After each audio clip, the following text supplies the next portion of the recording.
Mananjary izahay androany roa andro zay ny taty satria tatsika ny vaovao ny ela eraky ny tambazotra sy teny amin'ny serasera fa misy olona misy andian'olona nitrandraka volamena tsy ara-dalàna ety amin'ity toerana rehetra eto Mananjary ity ary misy fitrandrana maromaro izay nidinanay ifotony. Ahitana an'izany satria maro ny zavatra tenenina ary maro ihany koa ny olona izay tsy manara-dalàna na dia miezaka manao izay azo atao rehetra ny fitondrana fanavaozana mba ahafahan'ny olona miditra amin'izany sehatra ara-dalàna izany amin'ny fitrandrana renakibon'ny tany. Ny zavatra hita teto dia ireo engins maromaro izay tazanareo ireo dia nampiasaina hitrandrana volamena tsy ara-dalàna. Ity toerana izay hitantsika ity dia misy permis de recherche izany hoe anaovana fitadiavana fotsiny ihany fa tsy azo anaovana fitrandrahana. Ny olona izay mampiasa an'ireo fitaovan'ireo nefa avy dia mitrandraka ary tsy vitan'izay fa nojerenay koa tatsy ambadika tatsy fa novana mihitsy ny lalan'ny renirano atao hoe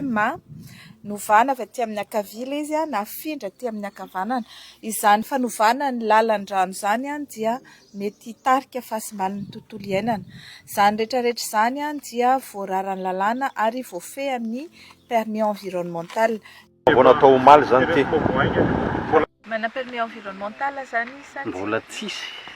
Misy fandokàn-dalàna zany eo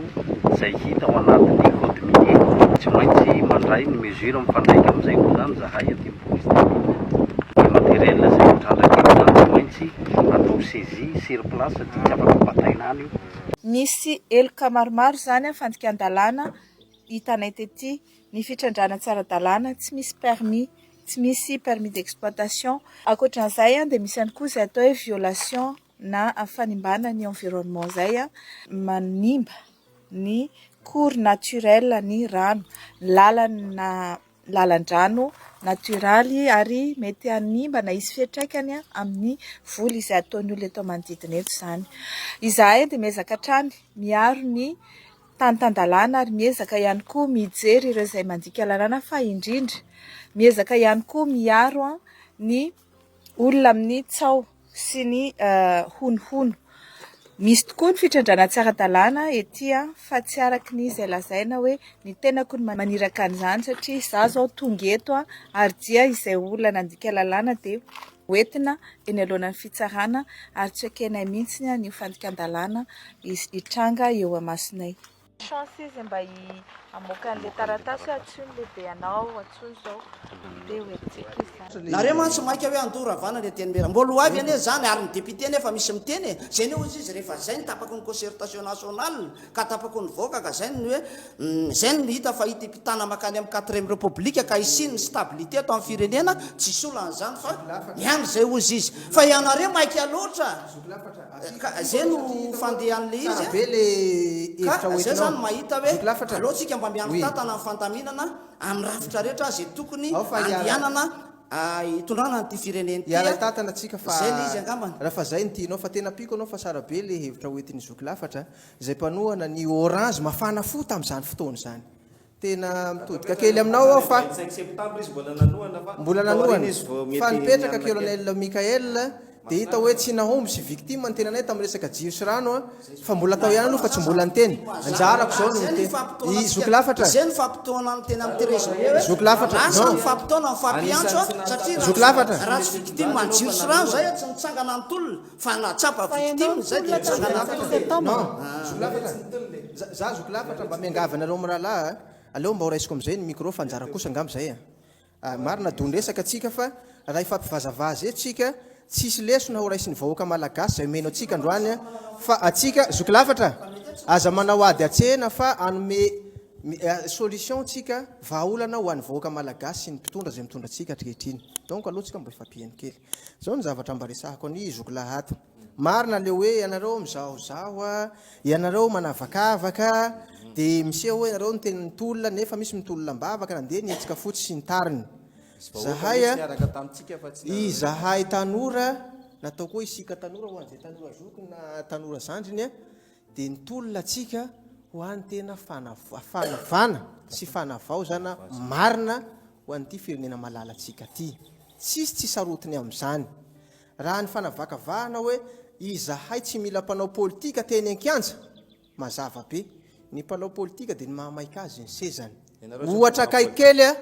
efa manao politika raisinay ny andidy satria tsosa ny antony anazava aminao a nareo milaza tsy manao politika nefa manao raikitranay politika tsotra ny antony ny antony tolomanay teny raha fa tsy mankany amin'le fanovana zoky be afaka meno venao miainao fa tsy maintsy ny antony idinanay teny ankianja tsy hoe teny fotsiny hoe raha vao reto dia rehefa miara ny mpitondra teo aloha dia mandeha matory zay fa manara-maso sy manao balizy ny zavatra tsy mety eto amin'ny tany sy ny firenena ka raha fa tsy mankany amin'le zavatra iandrasan'ny vahoaka malagasy ny zavatra ataon'ny mpanao politika zay milaza azy fa expérimenté sy manana traikefa nefa firenena mivarina kady dia mitsanga ny tanora zay sarotiny amin'ny tolona natao tsotra ny zavatra tiako tenenina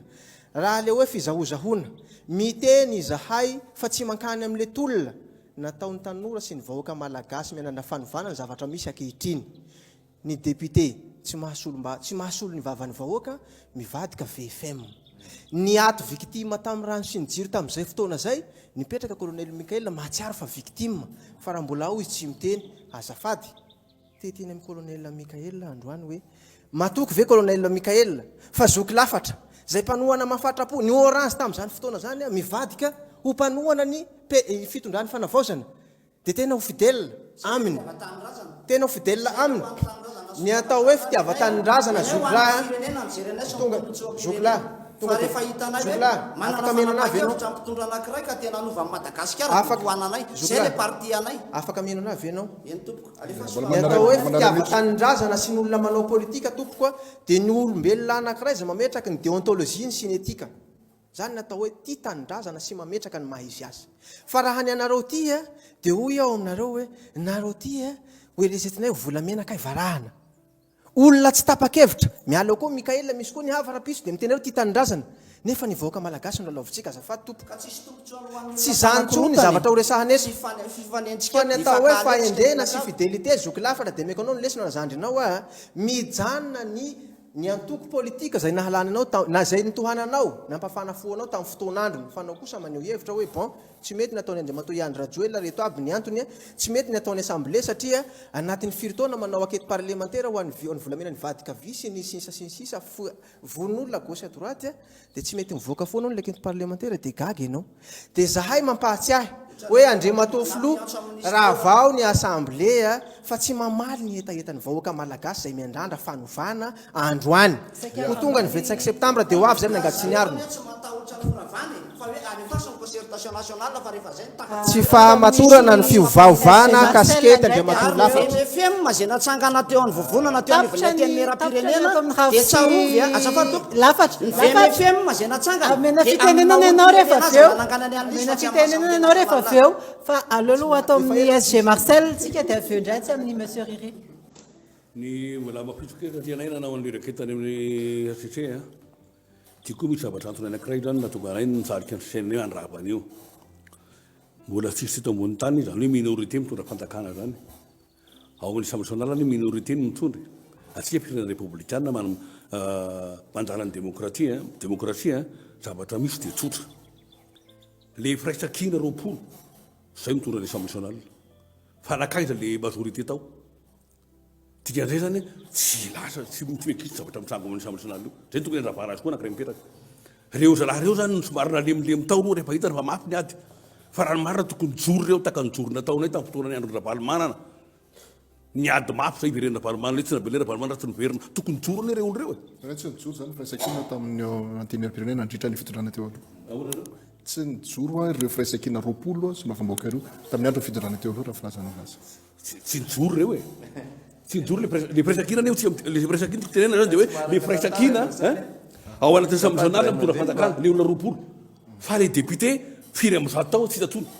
dia tsy normal zany zavatra mitsanga hoe minorité tsy tokony hitondra fanjakana zay zany tena maromaro fa tokony maronisa zay ny tiako tenenina zany anankiray miperaka zay mato hoe reto raha niady ho ny patrony izy nataka nataonay dia niverina ny patrony fa le patrony tsy hidiny kory fa izay lasa mandeha manohana fanavaozana nefa tsy dipiteny Mikael izy raha izy miperaka faharoa zanako lahy ny crise ny tanga teto lonono ny mpifidanana foana zay niteraka ny crise teto zay mahatonga an'izao crise miverimerina zao 1989 nisy fifidanana teto dia zay fifidanana zay ny afara tamin'ny 91 tamin'ny 2002 teto a nisy fivitanana koa nitranga teto dia niafara ny 2001 tamin'ny 2000 niafara tamin'ny 2001 2002 tamin'ny 2002 2009 dia avao 2002 sao dia hoe 2018 2002 a tamin'le problème ratsiraka sy ravalomana 2007 a nisy fivitanana koa teto ny fanaovan-dratsiraka rona ratsiraka sy ravalomanana dia niteraka lolondolo zay niafara 2009 niafara an'izay iny fanongonam-panjakana teto zavatra mitranga zao mbola lololo politika ihany koa zany hoe ny resaka mitranga eto zany a dia resaka politika ary zay le mahatonga ny tsadeky milaza hoe misy akory politika tokony hiperaka zany eto hifampidirim-pana politika aloha amahana an'izao crise zao andehanantsika makany amin'ny régulation international andehanantsika makany amin'ny teteza mita tena izy hitonanany firenena ty hivoana amin'ny crise anaovantsika fividanana fa tsika tsy maintsy miresaka amin'ny andro rajoelona tsika tsy maintsy miresaka amin'ny fomba ny andro rajoelona raha tiatsika voahana zao crise zao Maintsy resaka amin'ny andro rajoelona. tsy resaka amin'ny andro rajoelona tsika azafady ino tsara reny izokla amanao dimy seconde fotsiny dimy seconde fotsiny Inona ny antony tsy maintsy resahana amin'ny filoha teo aloha? ny antony a efa fantatra nareo fa ny raha zareo fa zay tsy hiditra am'izay ny antony a tsika moa zafalapepo zany re zafalapepo tsika fa tsika zafana an'izany tsika ohatran'izany ny antony tsotra ny tombon'ny crise président rajoelona dia anao tsy miresaka aminao da amina firenena zany hoe na tsy any rajoelona tsika tsy mahila ny rajoelona verina eto fa eto misy olony ifampiresahana handaminana an'izao raharam-pirenena zao fa raha tsy miresaka tsika zany tsy zavatra milamina eto